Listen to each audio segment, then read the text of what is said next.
ခင်ဗျာမဟုတ် second hand တစ်လုံးဝယ်မယ်ဆိုတော့ဒီအချက်6ချက်ကိုမဖြစ်မနေတီးမှရမယ်ကဲစလိုက်အောင်ပထမတစ်ချက်ကတော့ activation lock ပဲဖြစ်ပါတယ်ကျွန်တော်ဒီကောင်ကတော့အရေးကြီးဆုံးအချက်ဖြစ်နေတာမလို့ပထမဆုံးအချက်တွေမှာပါဝင်နေတာဖြစ်ပါတယ်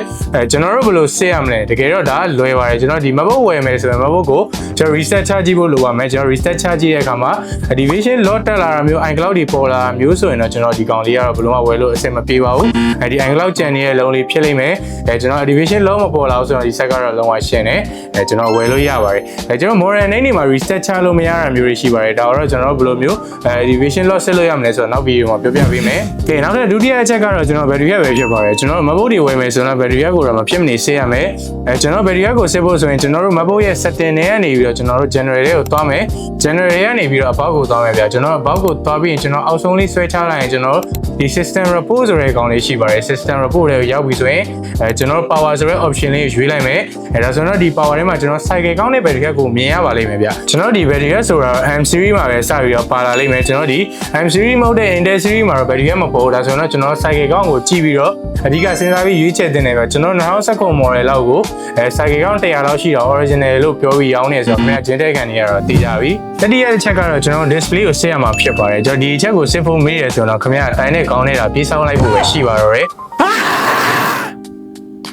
ဘာလို့လဲဆိုရင်ကျွန်တော်ဒီ MacBook တွေမှာ display တစ်ချက်တန်ဖိုး MacBook တန်ဖိုးတစ်ဝက်လောက်ကိုရှိတာကြောင့်မလို့ဖြစ်ပါတယ်ကျွန်တော် MacBook ကိုဘယ်လိုစစ်ဆေးရမလဲဆိုရင်ဒီ display ကိုစစ်မယ်ဆိုရင်ကျွန်တော် website မှာစစ်လို့ရတယ်ကျွန်တော် website မှာ Depixel ဆိုတဲ့ဒီ website လေးရှိတယ်ပေါ့ဒီ website ဒီမှာတွားပြီးတော့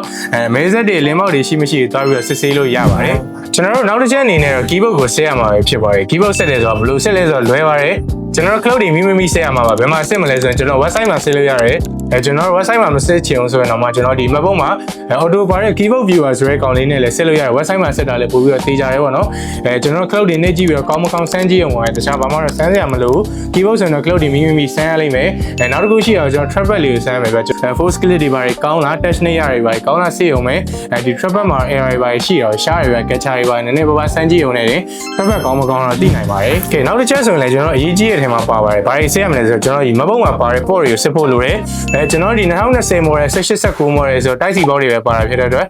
Type C port လေးပဲထိုးပြီးစမ်းကြည့်လို့ရတယ်ကျွန်တော် model မြင့်နေမှာဆိုရင် M1 Pro တို့ M2 Pro တို့မှာဆိုရင်ကျွန်တော် Type C port ပြောမှာ HDMI တို့ဒီ SD card port တွေပါလည်းပါတယ်ဗျဒါဆိုရှိသမျှ port တွေကိုကျွန်တော်ထိုးပြီးစမ်းကြည့်ပြီးတော့လိုလိမ့်မယ်ကျွန်တော်နောက်ဆုံးချက်ကတော့ serial number ကိုချက်တင်တာပဲဖြစ်ပါတယ်ဘာလို့ကျွန်တော် serial number ချက်တာလဲဆိုတော့အတူစစ်ခွဲချင်တော့မဟုတ်ကျွန်တော် MacBook က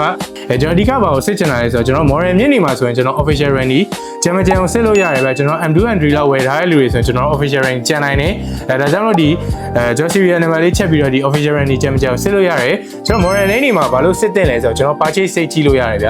ကျွန်တော်ဒီ serial number ထည့်ပြီးတော့ purchase date ကိုကြည့်ကျွန်တော်ဥမာ2018 model ဘယ်နှစ်မှာဝယ်ထားလဲဥမာ2019 model ဆိုကျွန်တော်2020မှာလည်းဝယ်လို့ရတယ်ဗျ2020မှာဝယ်ထားလားအဓိကဒီ MacBook ကိုဘယ်လောက်ကြာသုံးပြီးလဲဆိုတာသိချင်တယ်ဆိုတော့ကျွန်တော် serial number ကိုချက်ပြီးတော့ purchase date လေးနဲ့တိုက်ပြီးတော့စစ်လို့ရတယ်ကဲခုဆိုတော့ကျွန်တော်ဒီအချက်6ချက်ကိုလည်းသိပြီဆိုတော့မိတ်ဆွေအနေနဲ့ MacBook second hand ကောင်းလေးတစ်လုံးဝယ်တတ်ပြီလို့တော့ထင်တယ်အခုမဝယ်ဖြစ်သေးရင်တော့မှ save ထားလို့ရတယ်ကျွန်တော်နောက်ဝယ်ဖြစ်မဲ့ချိန်ကျရင်ပြန်ပြီးတော့ကြည့်ပြီးတော့ဝယ်လို့ရတာဖြစ်ပါတယ်ကဲဒီနေ့ကတော့ဒီလောက်ပါပဲနောက်ဗီဒီယိုမှာပြန်တွေ့တာ